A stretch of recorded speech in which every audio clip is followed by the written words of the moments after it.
Olá, muito boa noite a todos. Estamos entrando no ar para mais uma palestra ao vivo com o tema Relacionamento a dois na visão sistêmica e visão espírita. Já está conosco aqui para falar sobre o assunto nosso amigo Cássio. Cássio, muito obrigado mais uma vez pela sua delicadeza de nos aceitar o convite aqui. Não, na verdade, eu que agradeço, Beck. Uma boa noite a todos que estão nos acompanhando. Um grande abraço. Mais uma vez, trazendo um assunto de interesse de todos, né? Na verdade, é uma reflexão sobre um assunto que tem a ver com a nossa própria evolução. E é sobre isso que nós vamos estar falando essa noite. Ok. Daqui a pouco, Cássio, nós então entramos com o tema propriamente dito. Enquanto isso, eu quero aqui deixar um alô para o pessoal, que esse vídeo vai estar disponível depois na nossa página do YouTube, do CE Herculano Pires, no meu perfil também, no Facebook. O Cássio vai também estar divulgando ele na União, né? Inclusive, a Fátima já está aí. Seja bem-vindo, Fátima. Fátima sempre colaborando conosco na divulgação. Muito obrigado, viu? E tá também a Claudir Mazola. A Claudir, um abraço a Claudir também. Legal. E então vai estar sendo disponível. Nós vamos disponibilizar também no nosso canal do YouTube, tá? Do Herculano Pires. Então vocês vão poder acessar depois a qualquer tempo o vídeo, né? E assistir partes ou em todo. Nós pedimos também, se vocês quiserem, vocês podem também deixar um copo de água fluidificada, que no final nós vamos fazer uma prece e a fluidificação da água, tá? O tema é bastante interessante. Nós aqui, conversando com o Cássio, vocês já mais ou menos nos conhecem, não temos a pretensão de fechar o assunto, porque nós sabemos também que nós não estamos totalmente preparados para isso. O que nós propomos aqui é trazer reflexões em torno do Evangelho, em torno do Livro dos Espíritos, e dar referências para cada um usar no seu relacionamento, no seu dia a dia. Cada pessoa é realmente um universo em si, e cada relacionamento que envolve dois universos são totalmente diferentes. Mas o que nós propomos com humildade, né, Cássio, é exatamente dar alguns pontos de reflexão e cada um, dentro da sua bagagem, do seu conhecimento, tomar decisões que possa levar a melhorar, né, a equilibrar e ficar melhor no relacionamento, né? Olha, já são 8 horas e 30 minutos. Eu quero só fazer aqui, a gente sempre deve dedicar o nosso trabalho a Jesus, a Deus, pedir a Ele que nos abençoe o nosso propósito, especialmente o Cássio, que vai ser o palestrante, e que a sua paz, o seu amor, a sua concórdia, o seu entendimento esteja em nossos corações e esteja nos corações de todos vocês que nos ouvem. Nós queremos realmente que essa paz possa envolver os seus lares, os seus afazeres e os seus corações. Assim sendo, nós podemos, inclusive, começar, né, Cássio? Sim. Temos aqui também algumas pessoas, vamos só dar algum alô aqui. Boa noite, Elaine. Fátima. Boa noite, Fátima Pereira. A Fátima. De novo, faz tempo. Aqui também a gente pode pôr o nosso boa noite aqui, para ficar documentado, sim, né? E vamos aguardando, porque de qualquer forma, nós vamos iniciar, que depois o pessoal pode voltar, né? E rever a Mara Abate, que também está sempre nos prestigiando. Obrigado, Mara, pela sua presença. Cássio, então, vou passar para você, que é você aí que se preparou para falar desse relacionamento a dois, nessas duas visões aí. Então, fique à vontade. Mais uma vez, boa noite, Beck, boa noite a todos. Um tema delicado, um tema que tem a ver com a nossa própria evolução, um tema que precisa ser conversado, discutido, refletido. Existem muitas fontes, então às vezes é necessário a gente buscar as mesmas informações em fontes diferentes, justamente para a gente contar o contexto. Mas, de mais nada, vamos voltar um pouquinho. Uhum. A natureza é um grande laboratório de formas. A espécie humana, o ser humano, o corpo humano, é o ápice da evolução biológica, fisiológica e neurológica do planeta Terra. Então, a natureza tem em nós, seres humanos, o seu melhor projeto, o seu mais desenvolvido projeto. Levou bilhões de anos para se chegar onde está hoje. A primeira coisa que temos que pensar foram bilhões de anos, um grande laboratório de forma chamado natureza, até que a espécie humana chegasse onde ela chegou hoje. Então, há um processo de evolução biológica, fisiológica e neurológica na construção de um corpo humano. Então, foram milhões de experiências que aconteceram ao longo dos milênios para que nós tivéssemos o corpo, as funções que nós temos hoje. Essa é a primeira premissa. Ok? Sem dúvida, sem dúvida. Aí a segunda questão, a segunda premissa, é quando Allan Kardec, na questão 695, faz a segunda pergunta. O casamento, isto é, a união permanente de dois seres, é contrário à lei da natureza? E a resposta é não. O casamento é um progresso, tem a ver com a marcha da própria humanidade. Então, a união de dois seres faz parte desse processo evolutivo. Então, são duas premissas que eu já queria começar antes de entrar no tema em si.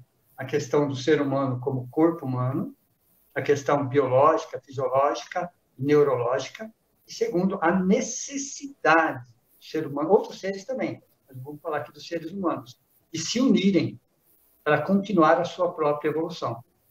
Então, a união permanente de dois seres não é contrário à lei da natureza. Faz parte de um processo de aprendizado e progresso da humanidade. Ok? Muito então, bom, Cássio. Muito bem colocado, viu? Esses dois conceitos já são muito fortes. Agora, se na questão biológica, fisiológica, neurológica, estamos no ápice da nossa evolução, na questão psicológica, na questão emocional, ainda estamos no processo de aprendizado. Então, o ser humano, ele é um ser complexo na questão psicológica, na questão emocional. É um ser até contraditório. Eu diria, às vezes, que é uma aberração da natureza. Por quê? Porque o ser humano é o único que consegue brigar consigo mesmo. Não existe isso na natureza. O ser humano é o único que consegue mentir para si mesmo. O ser humano é aquele que ele consegue ter no mesmo dia atitudes altamente altruístas, no mesmo dia, no período da manhã, vamos dizer assim. E no período da tarde, ter atitudes altamente egoístas. Então, perceba como o ser humano, na questão psicológica e emocional, ele ainda tem muito que aprender. Com certeza. Isso não tem a ver com o corpo físico, não tem a ver com a sua condição fisiológica. Se existe uma limitação, se existe uma situação, hoje é porque é uma consequência, não é uma causa, é uma consequência. Mas o que nós vamos estar falando aqui hoje, dessa complexidade do ser humano, nós vamos ter que buscar relacionamento afetivo, relacionamento a dois, na visão sistêmica e na visão espírita. Primeiro, que só se desenvolve quem se envolve. Para ser dois, eu tenho que ser um primeiro. Então, aonde está o grande problema, a grande chave, o grande segredo? É o relacionamento do ser humano com ele mesmo. Tudo parte de como ele se relaciona consigo mesmo. Então, para ser dois, eu preciso ser um primeiro. Só se desenvolve quem se envolve. Então, a doutrina espírita, a visão sistêmica, a psicologia, a psicoterapia, a psiquiatria, nos ajudam a entender esse lado complexo do ser humano. Então, vamos lá. O ser humano ele é composto do subconsciente. O inconsciente coletivo, vamos falar assim. Como falava Jung. O que é o inconsciente coletivo que todos nós temos? São imagens, são situações, são experiências que nós vivemos ao longo dos milênios, que nos marcaram, e que essas imagens, muitas vezes de forma simbólica, chamado de arquétipos, fazem parte do nosso inconsciente coletivo. Vou dar um exemplo mais básico aqui. Por exemplo, Primeira Grande Guerra Mundial, Segunda Grande Guerra Mundial. Isso faz parte do inconsciente coletivo. Cada um de nós trazemos registros dessa situação, dessa experiência. Mas isso ao longo dos milênios. Eu só peguei 2 fatos mais próximos de nós. Então, nós somos compostos de inconsciente coletivo. São situações, experiências que nós vivemos. Saindo dessa condição de Jung, nós vamos para a condição de Freud. Ele falava do inconsciente pessoal.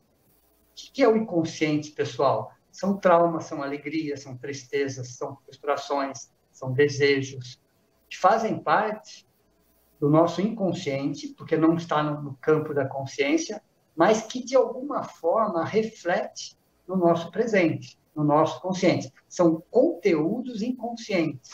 Assim como o inconsciente coletivo, são as partes mais profundas do nosso psique, no inconsciente pessoal, nós também temos desejos, traumas, alegrias, vitórias, derrotas, que refletem no nosso consciente. Então, são conteúdos inconscientes.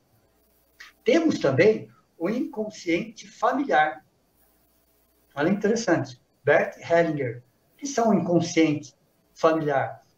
É um campo sistêmico. Bert Hellinger falava sobre um campo sistêmico que revela as nossas ligações com os nossos antepassados. Nossos tataravós, com os nossos avós, com os nossos pais. Né? São situações que foram vivenciadas, são relações incompletas, são situações que ficaram para trás e que refletem, décadas depois, nos nossos relacionamentos atuais.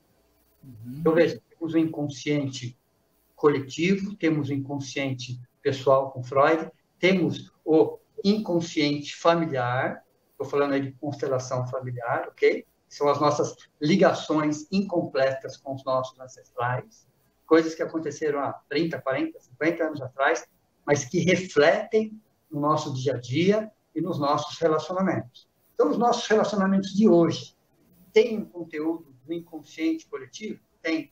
Tem um conteúdo do inconsciente pessoal? Tem. Tem um conteúdo do inconsciente familiar? Tem. E temos também o quarto inconsciente, vamos falar assim, que é o inconsciente de vidas passadas.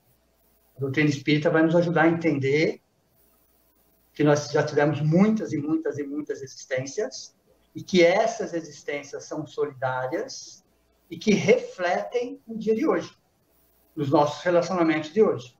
Então, veja, temos basicamente quatro inconscientes agindo sobre nós simultaneamente. Por isso que somos seres complexos. E temos o consciente. O que é o consciente? O consciente é o presente. O consciente são as nossas experiências de agora. Mas nós somos, de alguma forma, comandados pelos nossos inconscientes. Então, muitas das nossas escolhas de hoje têm a ver com o inconsciente familiar, com o inconsciente pessoal, com o inconsciente coletivo, com o inconsciente de vidas passadas. Então, nós somos hoje uma grande mistura de tudo isso. E nesse consciente, nós vamos fazendo as nossas escolhas. Por que é tão difícil se relacionar? Porque nós temos vários eus dentro de nós que muitas vezes entram em conflitos. Nós temos uma criança dentro de nós que foi ferida, que foi machucada. Ou foi na primeira fase dos 0 aos 7 anos, ou na segunda fase dos 7 aos 14 anos. Então, nessa primeira e segunda fase, deixaram marcas profundas em nós. Então, muitas vezes é necessário a gente voltar para essa criança que foi ferida, abraçar aquela dor, entender o porquê, sem culpar, sem justificar, sem condenar, sem julgar, abraçar, aí sim, nós vamos entendendo que esse relacionamento conosco mesmo começa a fluir. Estou dando todo esse conteúdo agora para a gente entender que cada ser humano é um universo à parte, é um mundo à parte, que traz a sua própria história, que reflete muito dos últimos milênios, das suas últimas reencarnações, das experiências vividas em coletividade.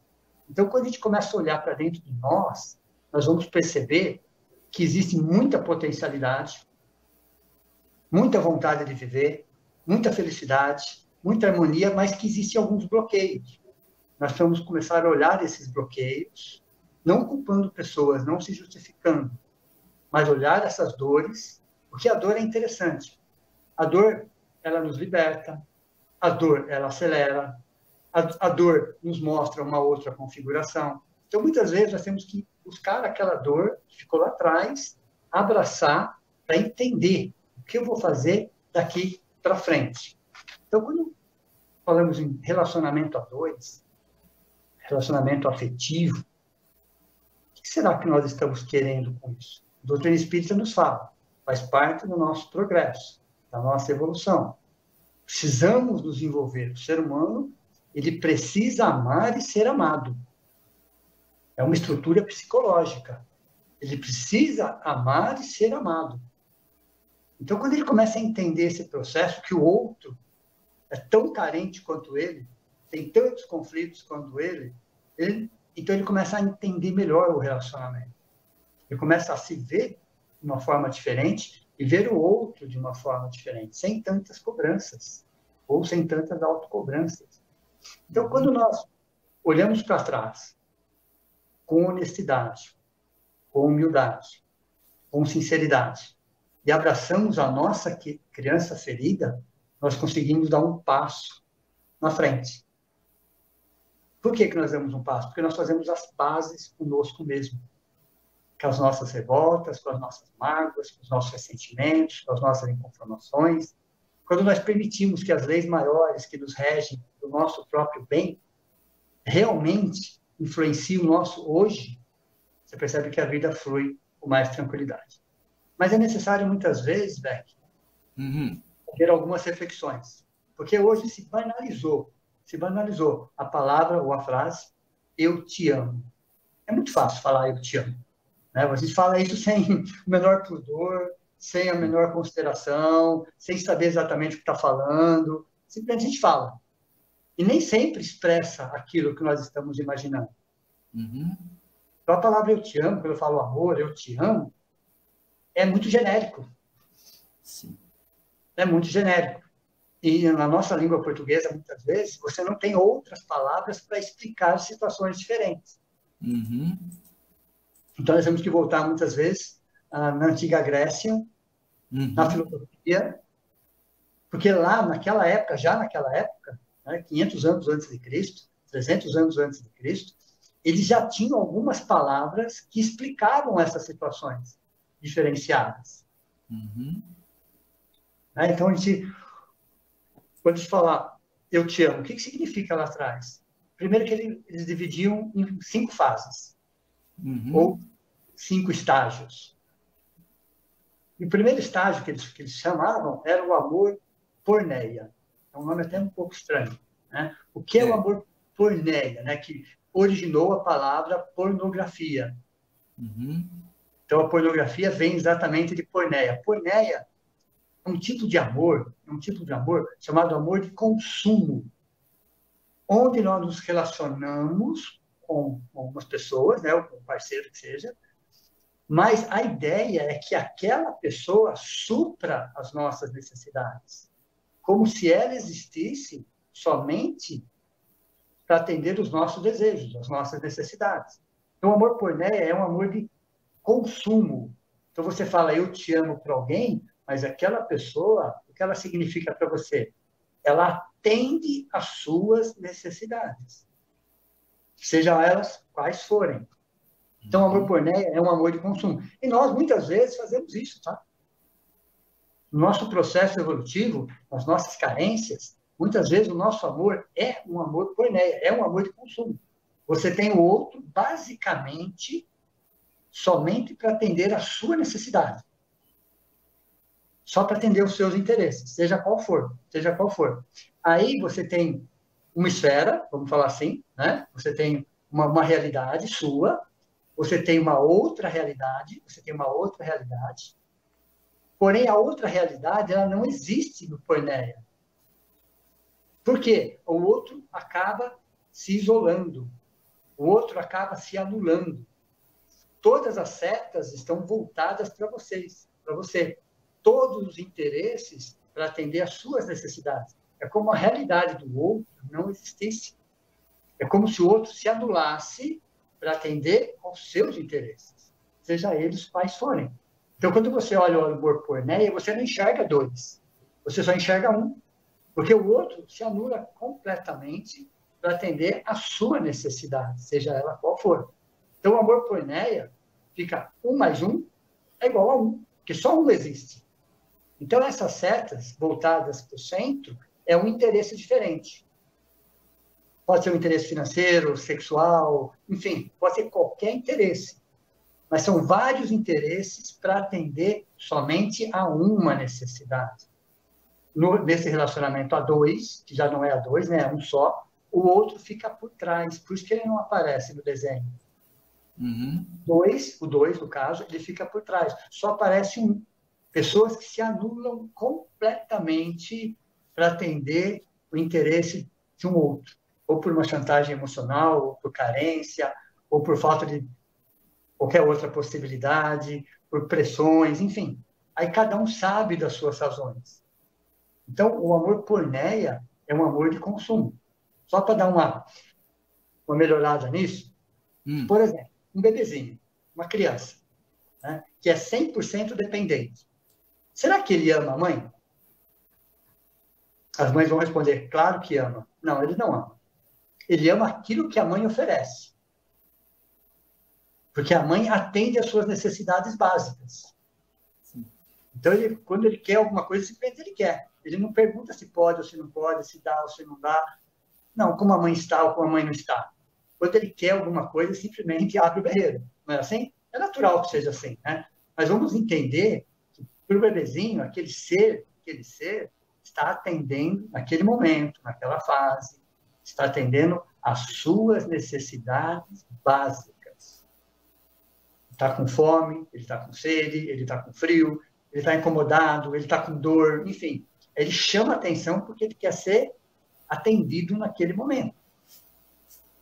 No caso dos bebezinhos, é lógico que é natural esse processo, eu só peguei isso como exemplo. Só que muitas vezes nós crescemos, nós achamos que as pessoas têm que atender a todos os nossos interesses.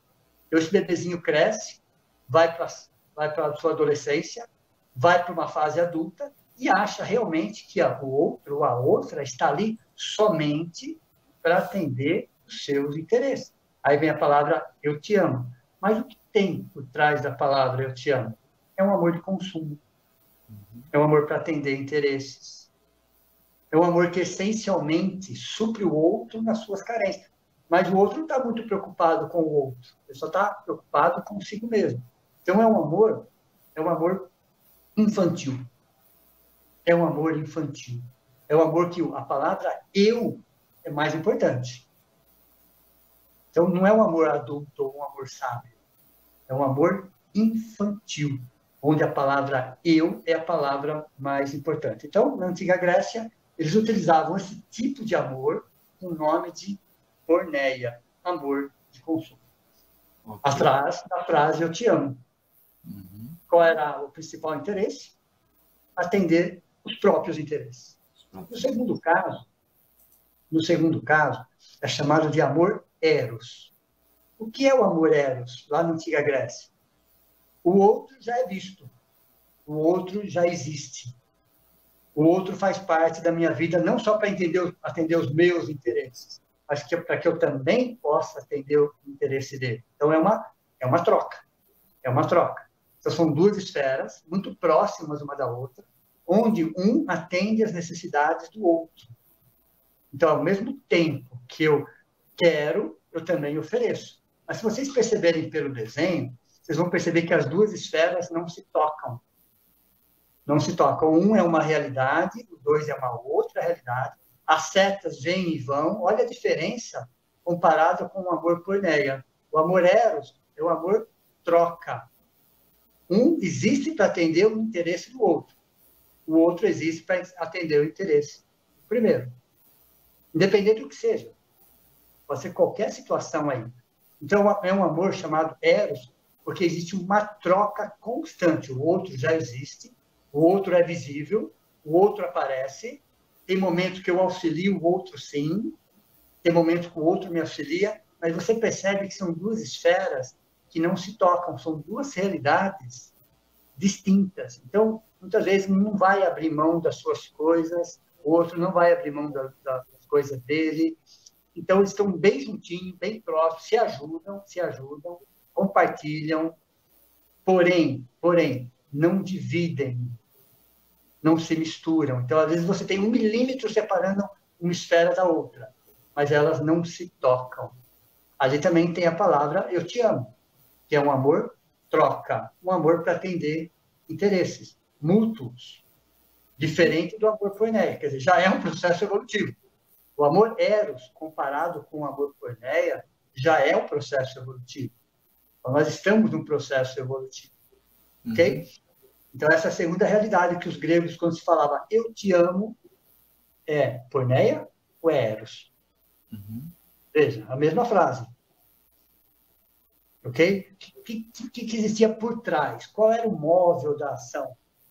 Qual era a realidade de cada um? No terceiro caso, e o terceiro caso para nós é extremamente importante, porque se nós já conseguimos trabalhar o terceiro caso, no nosso momento evolutivo, já é um grande passo. O terceiro caso, os gregos chamavam de amor filia. O amor filia, um amor amizade, fraternal, onde você tem as duas esferas. Então, é importante saber que as duas esferas, elas existem, são sistemas diferentes, vieram de realidades diferentes, vieram, às vezes, de culturas diferentes, de necessidades diferentes, foram educadas de forma diferente, às vezes têm alguns valores diferentes, isso não importa. Mas, no caso do filia, o que acontece aí? Você tem uma terceira realidade. No amor filia, 1 mais 1 é 3. No amor porneia, 1 mais 1 é 1. No amor eros, 1 mais 1 são 2. No eros, você vai perceber, é muito nítido. 1 mais 1 é 2, são 2. No amor eros. No amor filia, 1 mais 1 são 3. Porque você tem uma terceira realidade. Uma realidade híbrida. E olha, interessante, né? Dentro do amor filia, você tem aí mais ou menos. Você pode se afastar mais, você pode estar mais junto, mas o mais importante do amor filia é entender aquele peral que sobra do eu em azul ou do você ali em rosa, sempre tem que existir. Sempre tem que existir. Então, uma realidade vai continuar existindo, a outra realidade vai continuar existindo, porém, existe um ponto de interseção, uma terceira realidade. Vou dar um exemplo aí. Por exemplo, os filhos vão ser educados na realidade 1 ou na realidade 2? O ideal seria na realidade 3. Esse é o ideal. Então, você mantém a individualidade de cada um, que isso é muito importante. Muito importante. Não dá para você não manter a individualidade, porque cada um é de um jeito, cada um é de uma forma, cada um tem os seus próprios gostos. Isso tem que ser preservado. Essa liberdade de um e de outro tem que ser preservada. Os amigos têm que ser preservados. Mas existe uma parcela em comum, que é exatamente no meio. Essa realidade verde, de acordo com o desenho, é o nós. É o nós. Né? Então, aí é o amor o quê? Adulto. Né? O eros é o amor infantil. O porneia é o amor infantil. O amor filia já é o amor adulto, onde você tem o quê? Um diálogo, uma conversa, uma realidade diferente. Se constrói uma terceira realidade no amor filia, com respeito, com carinho, com dedicação, quando você abre mão de algumas coisas, o outro abre mão de outras coisas, para se construir uma terceira realidade.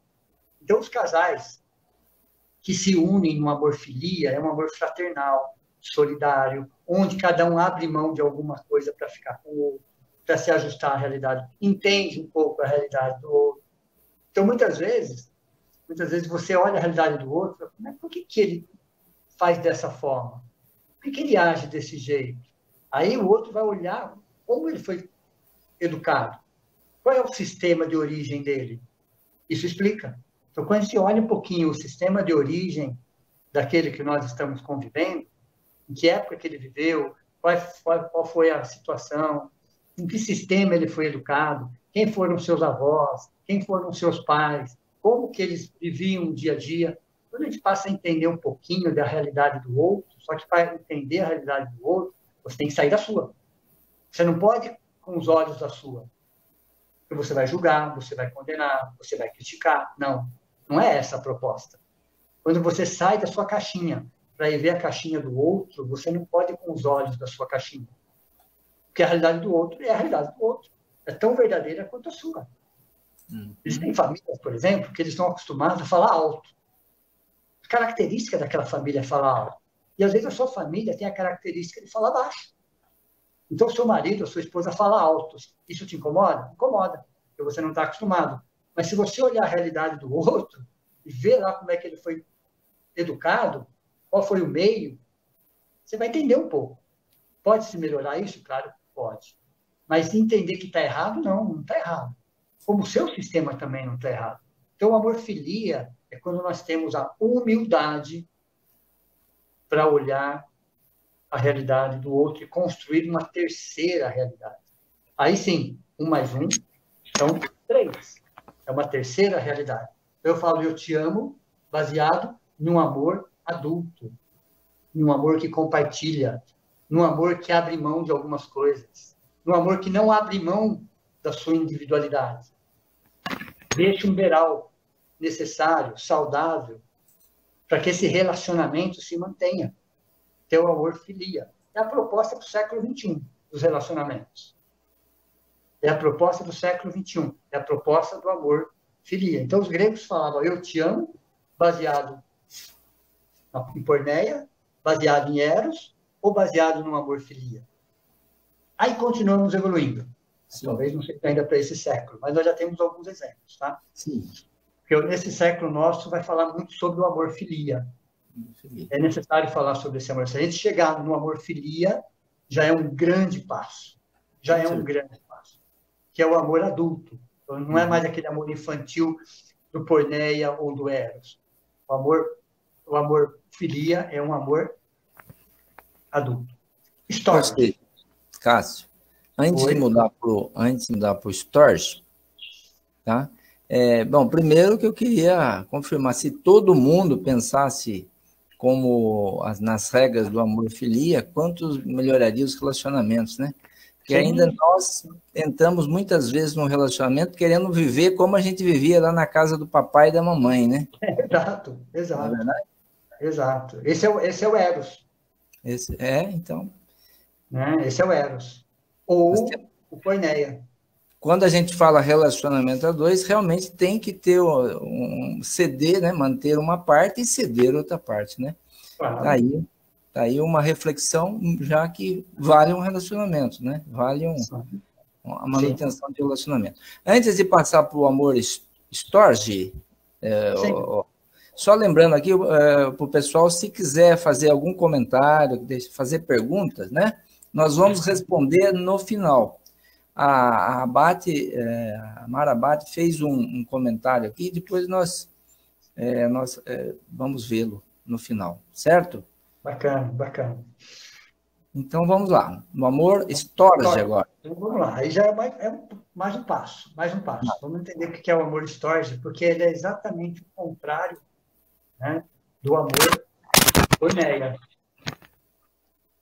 O amor Storge é um amor um pouco mais avançado. Eu diria assim, é um amor sábio. Olha, infantil, o adulto e o sábio. Ok? O amor Storge é quando você tem muito mais preocupação em deixar o outro bem, feliz, tranquilo, apoiá-lo, quando não é um processo de anulação, não. Mas você percebe que o fato de você se doar mais, de você ajudar mais, de você, de alguma forma, dar todo um suporte nesse sentido, isso te faz muito bem. Isso te faz muito bem. Então, o amor storge é um amor doação, onde um deles, no caso, percebe a necessidade, às vezes a carência, às vezes a dificuldade do outro, e consegue de alguma forma fazer um pouco mais, exigir um pouco menos. Então, quase não existe nenhum tipo de cobrança nesse sentido de uma das partes. Porque o fato de você doar, de você fazer, de você dar um suporte, de você entender a dificuldade, as quedas, as situações do outro. Às vezes eles estão em planos diferentes, mas o amor storge é quando um dos consegue subir um degrau, começa a enxergar aquilo de uma outra forma, de um outro jeito. Então ele está muito mais preocupado em doar. Olha, é diferente do porneia, que um se anula. Não, ninguém está se anulando aí. O que está acontecendo é que um deles consegue enxergar de uma forma um pouco diferente o outro. Consegue ver de uma forma mais ampla. E aí vai lá nas dificuldades, vai na carência, vai nas limitações, faz um pouco mais. Então, a cobrança aí quase é inexistente, porque faz pelo prazer de fazer, de se doar. Né? Não espera muito do contrário, porque o contrário não está conseguindo. Ainda está fechado, às vezes, num amor. Olha, interessante. Às vezes está fechado num amor porneia ou um amor eros, mas esse não. O storge já olha para o companheiro, olha para a companheira, já com outros olhos. Ele já consegue entender a dificuldade, ele consegue entender que ele precisa doar mais, que ele se sente muito bem nesse sentido. Ainda não estamos nesse estágio, mas faz parte de um processo de aprendizado nosso. Né? Vamos lembrar aqui, para quem é espírita, né? A mãe de André Luiz, né? A mãe de André Luiz no filme, no livro, como ela cuidava do marido.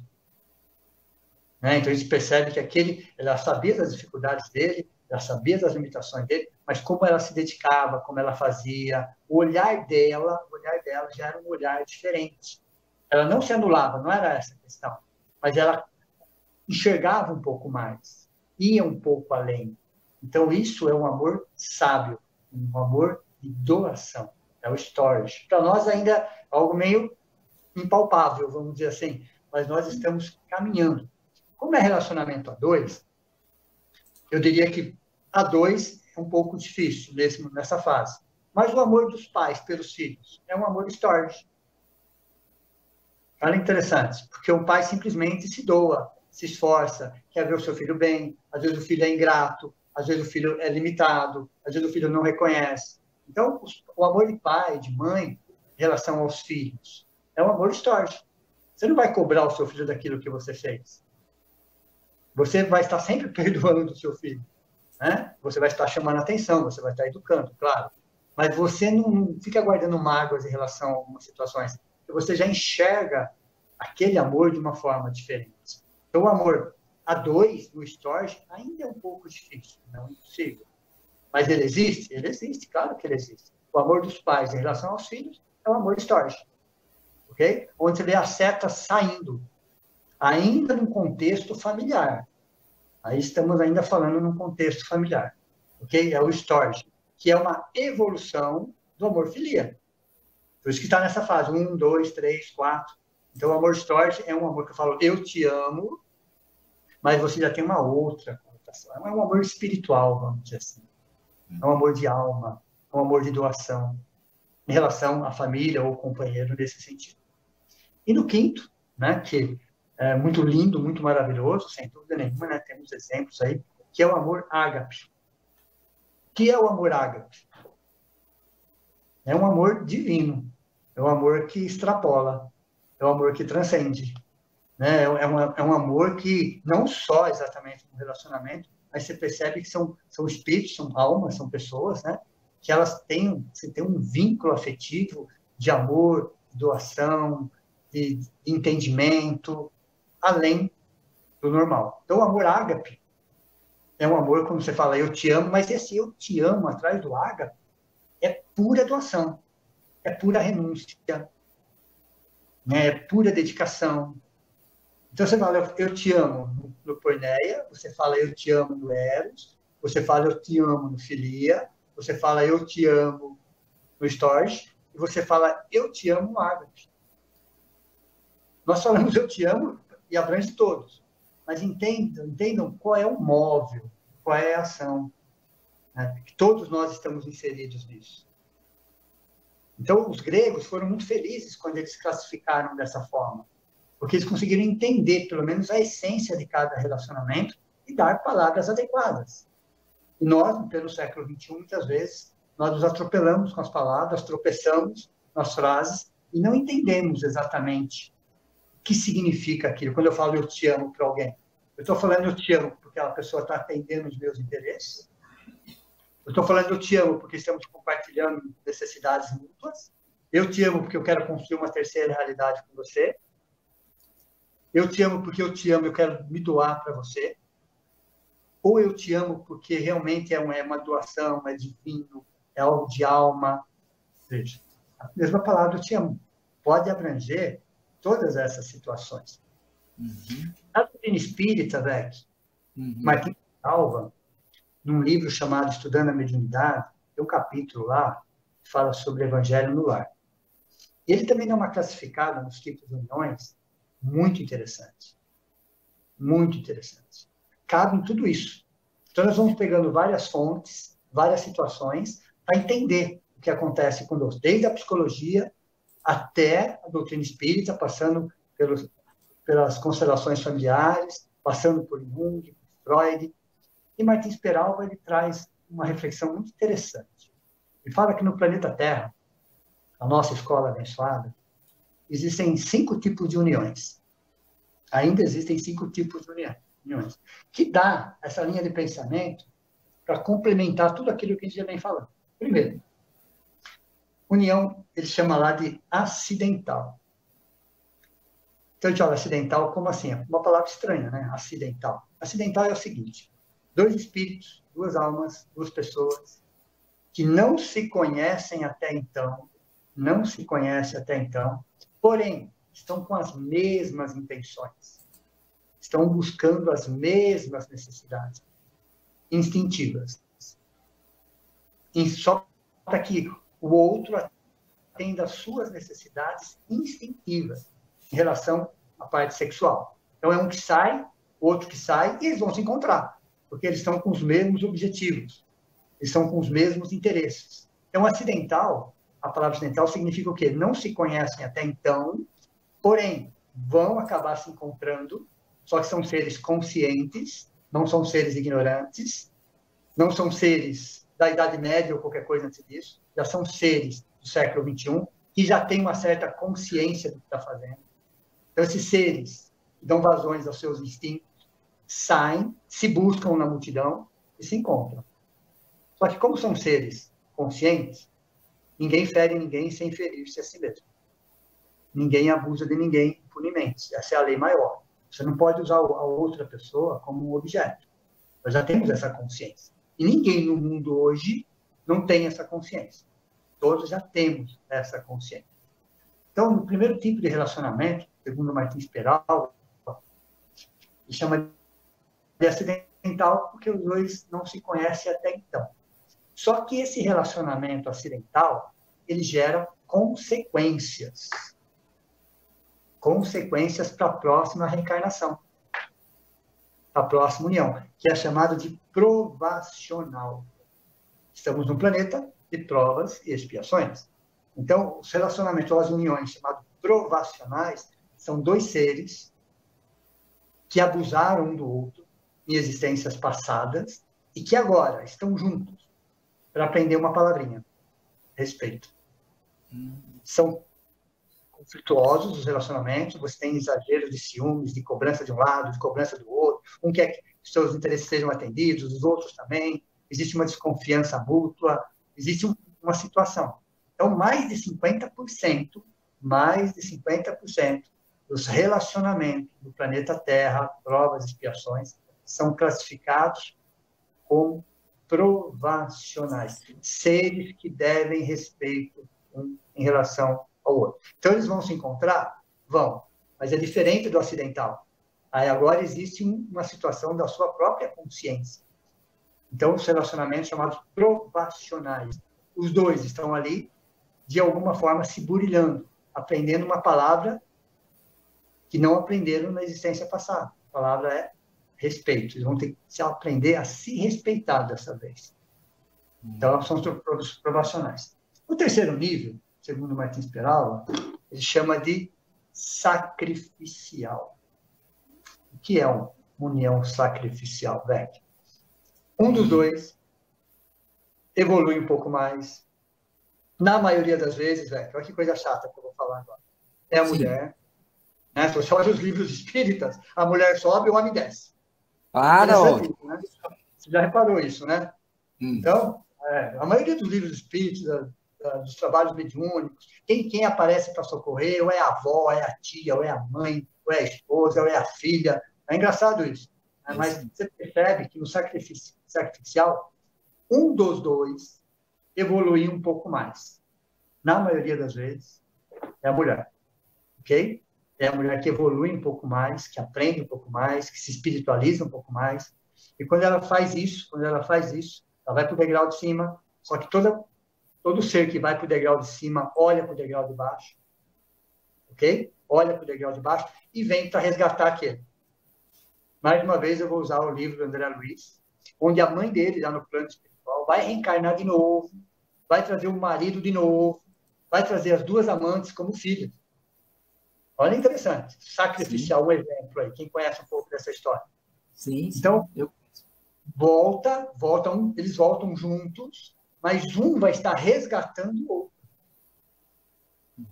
Resgatando é um amor sacrificial. Não teria a necessidade. Porém, volta, abraça. Aí você percebe que é um relacionamento um tanto que complicado.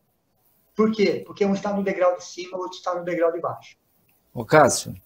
Oi? Eu estou aqui com a Joana na sala acompanhando, de vez em quando ela dá uma olhada em mim meio diferente. Eu estou achando que está identificando os relacionamentos aí, viu? Estou preocupado com essa palestra. E aí, Martins Peralva continua, tá? Aí você tem o afim. O que são uma união afim? São dois espíritos que já estão juntos. Tem as suas diferenças, né? Tem as suas opiniões, porém, são dois espíritos que estão basicamente no mesmo degrau, basicamente evoluindo juntos, basicamente têm os mesmos interesses. Tem as suas diferenças? Sim, eles têm as suas diferenças.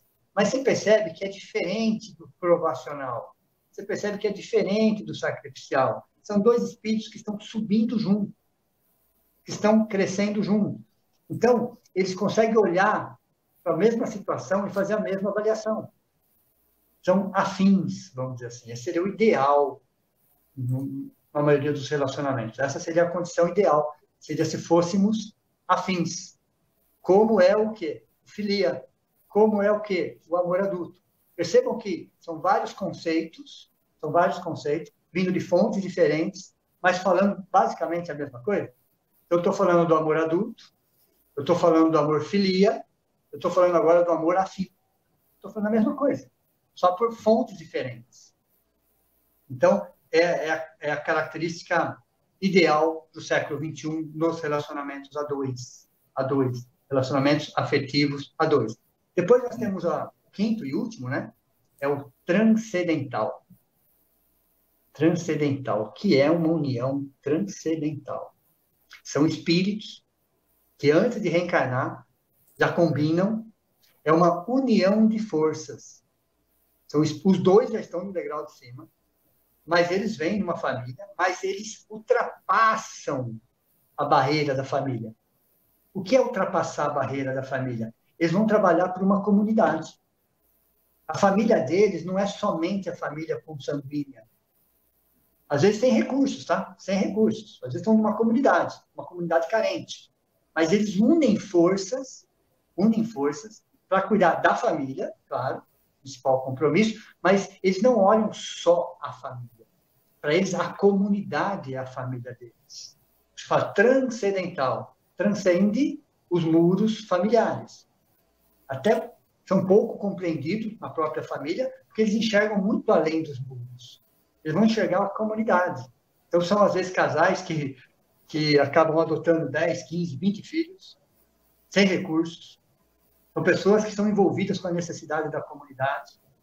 Então, são espíritos, os dois, do degrau de cima, mas eles sabem que sozinhos, muitas vezes, não vão conseguir atingir aquela meta, aquela proposta. Então, eles vêm juntos. É uma união de forças. Então, qual é o nosso caminho? É um caminho natural, né? No planeta Terra, provas e expiações. Acidental, provacional, sacrificial, afim, transcendental. É necessário passar pelo sacrificial? Não, não. Não necessariamente. Se você evoluir junto, não. Mas, na maioria das vezes, não é isso que acontece. Na maioria das vezes, são as mulheres que evoluem mais. O espírito feminino, vamos dizer assim, evolui um pouco mais nesse sentido. Aquele espírito que reencarnou, muitas vezes, na condição feminina, dentro de um mundo machista, se viu obrigado, muitas vezes, a buscar a espiritualidade. E, com isso, ele conseguiu evoluir um pouco mais nesse sentido. Então, sim, Cássio. Oi? Bom, pode falar, depois você me abre um espaço. Tá, então, completando tudo isso que eu venho falando, essa reflexão, velho, a gente vai entender que não é um amor que sustenta um relacionamento. É um relacionamento que sustenta o amor. Esse é um outro conceito. Não é o amor que sustenta um relacionamento. É um relacionamento que sustenta o amor. O amor, ele pode ser forte, mas ele não é dois. Ele carrega o ônus da onipotência. Veja, o amor carrega o ônus da onipotência. Só que, para isso, ele precisa chamar vários companheiros, uma diversidade de sentimentos para conseguir se manter em pé. O amor, por si só, não se sustenta. Ele precisa chamar alguns companheiros para que ele possa se sustentar e se manter em pé. Só o amor sozinho ele não consegue. Então, ele vai precisar chamar o quê?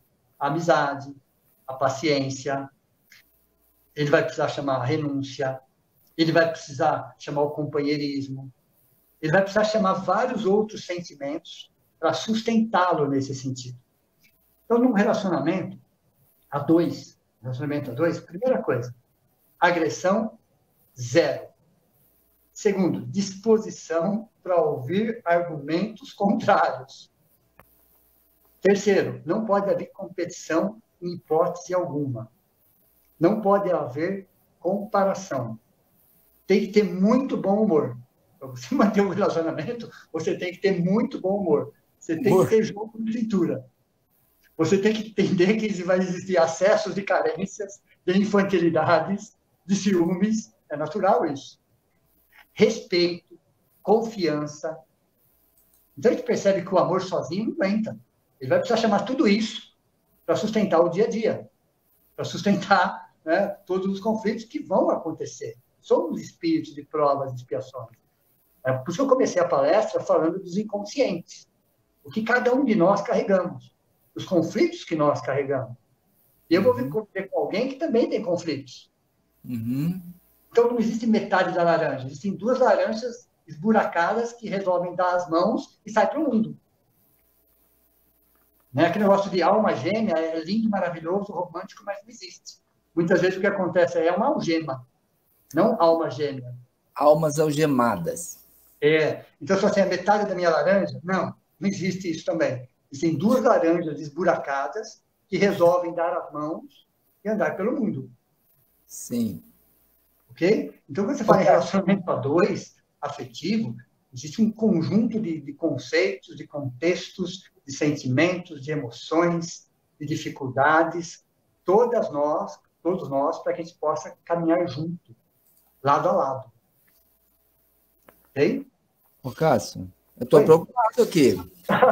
Preocupado. Não, agora já não é nem mais só comigo. Agora eu estou pensando que o pessoal, depois de saber disso aqui, é capaz de a mulher chegar para o maridão e falar: aqui é sacrificial o nosso relacionamento. Então, aqui que nós vamos fazer, esse pessoal que está percebendo isso, né, evidentemente, Cássio, que nós estamos aqui para serenar, para fazer compreender e melhorar, né? Eu acho Sim, que não sim. adianta tomar a posição de rebeldia, né? Não, não, não, não, não. Como é que nós poderíamos recomendar? Para a pessoa que descobriu que realmente está tendo um relacionamento sacrificial, já não está aguentando mais carregar o mala do marido. Bala do marido. Veja, o Vec, a gente tem que sempre olhar para o presente, né? De fazer o nosso melhor, né? Entender que as nossas complicações afetivas, elas são essencialmente nossas. Não é exatamente em relação a alguém ou uma situação. É entender que tudo que acontece conosco é para o nosso bem, para o nosso crescimento, para a nossa evolução. Né? As leis de Deus, elas são educativas, elas não são punitivas. Né? Então, as nossas complicações afetivas, nós temos que olhar para a criança machucada que está dentro de nós, abraçar, acolher, entender. Então, se nós precisamos de alegria, muitas vezes nós precisamos da tristeza. Sim. Vou fazer uma comparação, vou fazer uma analogia aqui. Às vezes nós imaginamos uma árvore linda, frondosa, maravilhosa, né? Aqueles galhos, aquelas flores, mas ela não se sustenta sem a raiz. Então, a raiz, muitas vezes, de uma árvore frondosa, maravilhosa, que oferece tantos benefícios para a sociedade, para nós mesmos, ela tem uma raiz enfincada no chão. E muitas vezes aquela raiz é uma mágoa, é um ressentimento, é uma tristeza. Sim. Então, quando a árvore abraça a sua raiz, entende que ela também precisa daquilo, que são as nossas tristezas, mágoas, ressentimentos, inconformações, que nos dão a potencialidade de crescer. Sim. A potencialidade de crescer. Então, as nossas tristezas são importantes, muito importantes. Sim. São as raízes das nossas árvores. Então, e uma coisa que me veio aqui, eu acho que uma intuição para serenar a situação, é que nós não podemos esquecer que a pessoa difícil e complicada que está do nosso lado, muitas vezes fomos nós mesmos que fizemos ela assim no passado, né? Sim, tem essa situação também. Mas aí, viu, Beck, existe uma linha de pensamento também, que muitas vezes nós, como espíritas, às vezes nós nos equivocamos um pouco nesse conceito. Nós achamos, ou achávamos então, até então, que tínhamos resgates com alguém. Nunca tivemos. Nunca tivemos. Não, nós temos resgate com a nossa consciência. Sim. As pessoas só fazem parte disso. Por exemplo, se aquela pessoa que nós magoamos, que nós ferimos, que nós abandonamos, que nós prejudicamos, se aquela pessoa evoluiu, se ela cresceu, se ela está numa outra esfera, a dívida continua conosco. Sim. Entendeu? Então, nós temos resgates com a nossa consciência, não é exatamente com X ou com Y, é com a nossa consciência. As pessoas, de alguma forma, estão nos ajudando a um processo de autorresgate. Com certeza. De autorresgate. Mas é vero que, muitas vezes, é o caso da mãe do André Luiz, né, que vai voltar à Terra e vai receber as amantes lá do marido, né, como filho. Sim. Quer dizer, ele vai ter duas pessoas problemas dentro de casa. Só que essas duas pessoas problemas foi o marido mesmo que ajudou a desencaminhar, né? Quer dizer, então tem toda uma situação que você está assumindo o problema, mas você, além da sua consciência, está ajudando aquele que você prejudicou, né? Ajudando. Que é o sacrificial nesse caso. É o sacrificial. Mas ela não vai vir como sofrimento, ela não vai trazer essa missão como sofrimento. Pela visão que ela tem, pela evolução que ela tem, ela vai trazer o marido e as meninas como filhas. Agora, o comprometimento é o do marido com as meninas. Um relacionamento, uma união sacrificial por parte delas. E a gente vai perceber que nesse processo que nós temos a dor. A dor, nas suas 4 propriedades da dor, no caso do relacionamento a 2, né, afetivo. Sim. Nós temos a dor que nos protege, nós temos a dor que nos aperfeiçoa, nós temos a dor que acelera o nosso processo evolutivo, temos a dor que repara. As 4 propriedades da dor, dentro Sim. do relacionamento. Aquele Sim. que nos protege para que a gente não cometa maiores deslizes, aquela dor que está nos aperfeiçoando, está nos sensibilizando. Temos aquela dor que acelera o nosso processo, okay? Que acelera, nos tira da estagnação, da inércia, e temos a dor que faz com que a gente repare algumas situações. Entendi. Cássio, então é bom lembrar, né, o que você já falou, da bondade, da justiça e da misericórdia de Deus. Ele só permite que nós passemos por uma situação, porque é a única forma de nós melhorarmos e nos livrarmos da nossa culpa, da nossa consciência culpada, né? Sem dúvida, inquestionável isso. E outra coisa também, Beck, né, para não estender muito o horário, depois a gente vai abrir para perguntas, né, para quem quiser. Por mais que no século XXI, né, nós estamos no século XXI, por mais que o poder e o dinheiro, tenha conquistado uma ótima posição no ranking das virtudes, vamos falar assim, o amor ainda lidera com folga. Verdade. O que significa isso? Por mais que o dinheiro, o poder, tenha conquistado uma ótima posição no ranking das virtudes, vamos dizer assim, o que as pessoas mais querem? O que o ser humano mais quer, né? É ser amado. É amar e ser amado.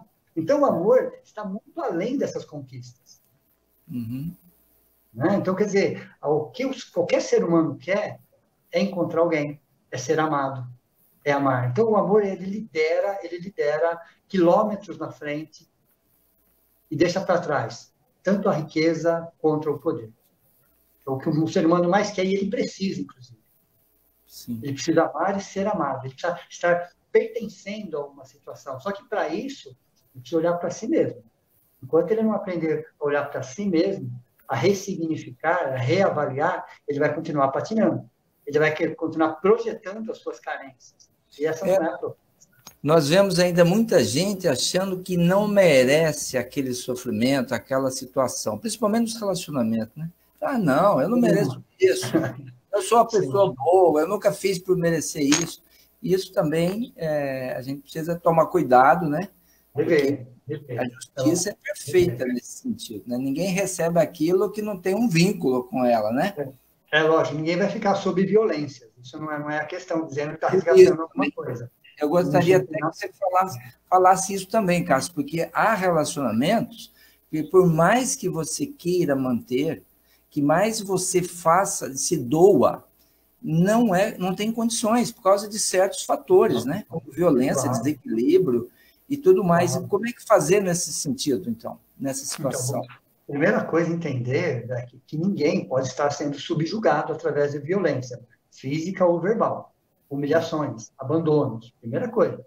Ninguém precisa se sujeitar a uma situação dessa achando que está resgatando alguma coisa por alguém. Isso não existe nas leis maiores. Nenhum tipo de violência, nenhum tipo de agressão, humilhação e abandono. Então, tem que tirar esse foco e falar, mas eu estou resgatando, eu preciso passar por isso. Não, ninguém precisa passar por nenhum tipo de violência, nenhum tipo de agressão. Ninguém. Ninguém. Então, a primeira coisa, entender, os relacionamentos existem, eles não são fáceis, nós sabemos disso, né? Mas a violência, seja ela qual for, né? Ela não cabe em nenhum tipo de relacionamento. Então, aquele que está na posição de estar sendo violentado, né, subjugado, humilhado, não tem que ficar numa situação que está degradando. Não tem medo. Para isso existe justiça, existem as leis, né? Então não precisa, isso aí não precisa mesmo. Então, hoje existem leis que protegem. Então nós temos sim que recorrer às leis toda vez que a gente se sentir, né, fora de um contexto. A agressão, eu falei aquela hora, tem que ser zero, absolutamente zero, seja de que forma for.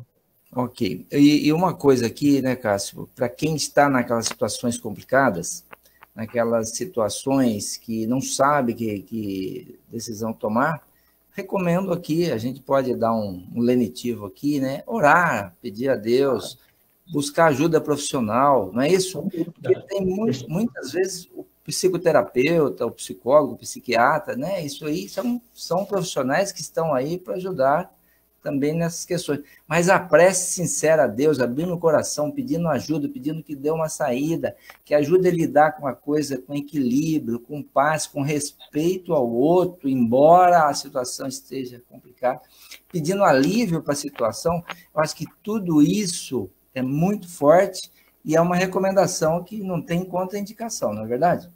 Claro, e outra, Beck, a própria buscar ajuda de psicólogos e psicoterapeutas, claro, precisamos sempre, né, inquestionável, né? Eles estão ali justamente para isso, para nos ajudar Então, ou a pessoa de forma particular, ou em relação ao casal. Existem muitos psicólogos, psicólogas, né, trabalhando nesse sentido e ajudando muitos casais. Nós temos que procurar ajuda, sim, sempre, mas não podemos esquecer da parte espiritual. Sim. Né? Não podemos esquecer da prece, do vínculo com a espiritualidade. Nós nunca, jamais podemos, porque nós somos espíritos, na verdade. Nós somos espíritos em experiências terrenas, não corpos tendo experiências espirituais. Então, buscar ajuda sempre, sempre, sempre, sempre. Buscar a proteção sempre, sempre, sempre. Mas entender que nós também precisamos de prece, precisamos de tratamento espiritual, precisamos nos sustentar pelo amor de Deus também, que não quer que a gente sofra. Ninguém reencarnou para sofrer.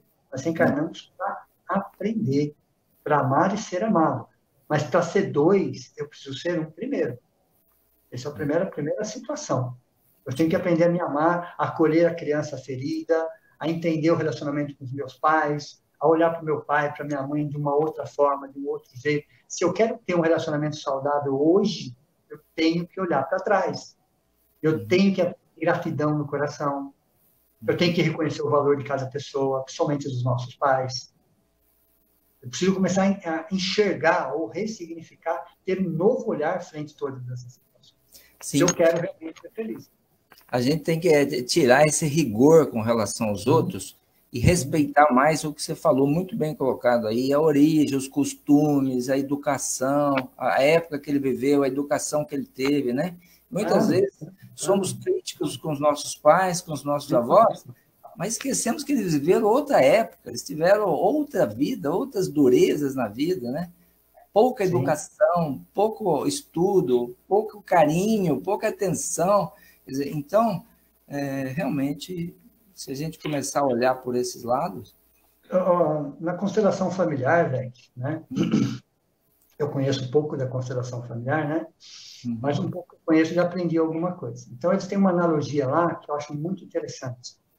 Eles falam que os nossos pais é a fonte, e nós somos o rio. O que significa isso? A fonte é muito mais importante que o rio. O rio só existe em função da fonte. Perfeito.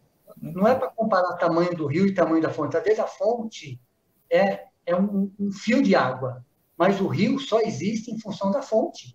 Perfeito. Então, não adianta o rio olhar para a fonte com desprezo, ou com comparação, ou querer resolver o problema da fonte. Não. Então, os nossos pais são a fonte. Eles serão sempre grandes. Nós, filhos, seremos sempre pequenos. A fonte está sempre em cima, o rio está sempre embaixo. Se o rio achar que ele é mais importante que a fonte, pelo seu volume de água, pelo que ele faz, então agora eu vou atropelar a fonte, ele morre. Sim. Simplesmente ele morre. Perfeito, então, Cássio. É a fonte que sustenta o rio. E isso aí é bom lembrar, porque o pessoal, às vezes, não consegue entender que muitos pais, por piores que eles foram, eles aceitaram receber a encarnação daquele espírito, que, por sinal, devia ser muito difícil para eles. Sem dúvida. E aqueles que não aguentam acabam muitas vezes fazendo aborto, né? E tendo subterfúgio, mas não deixa aquela pessoa vir. Então, quem deixou, os pais que deixaram os filhos nascer, que os acolheram bem ou mal nos seus braços, eles têm que ser respeitados sempre, né? Essa é a... Gratidão sempre, velho. Sempre. Gratidão sempre, sempre, sempre. Você pode não concordar com várias atitudes deles, é um direito nosso. Mas gratidão e reconhecimento e respeito sempre. Muito bom, Cássio. Eu estou contente, tá? Eu vou ter que rever meu... Tá bom. A ideia era essa, fazer com que todos nós pudéssemos refletir melhor sobre esse assunto. E o pior é que aquilo... Eu estou com receio naquele item que você falou que a mulher sempre tem razão, aí complica. Pior é que não parece ser verdadeiro essas coisas. Na maioria das vezes. É só na maioria das vezes. É só na maioria, né? Só na maioria das vezes. 95, mas bom, tudo bem. Não vou falar em porcentagem, não. Não, tá bom.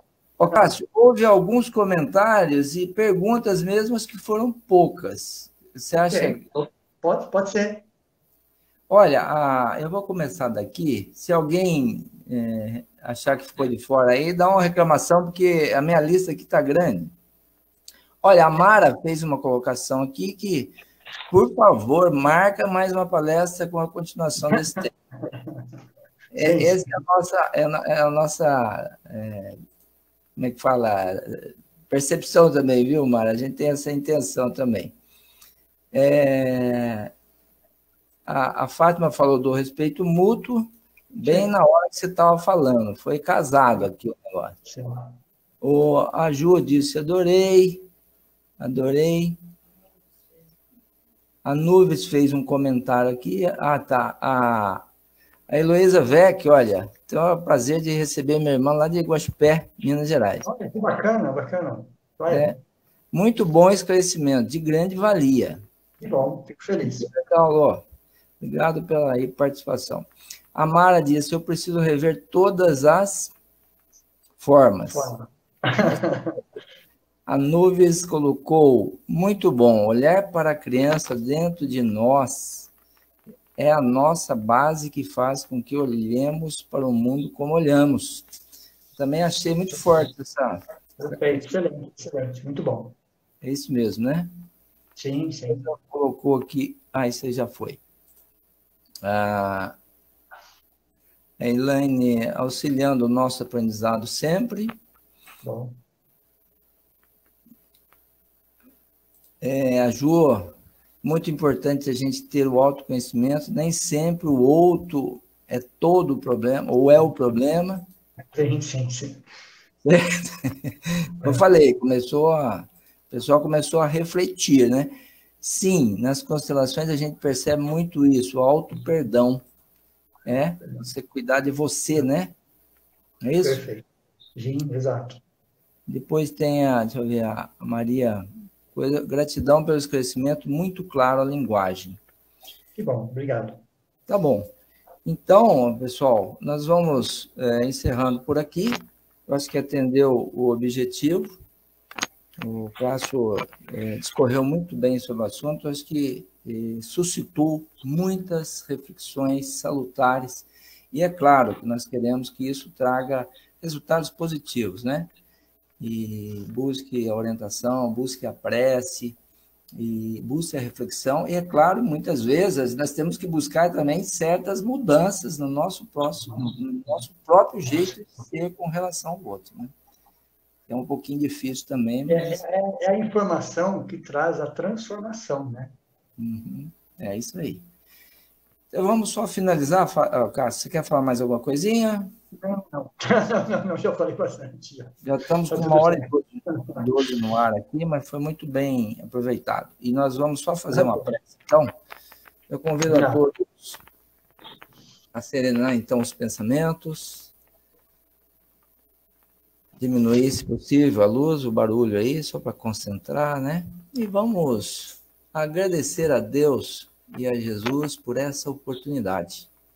Diz Tiago que toda boa obra e que toda bênção vem de Deus.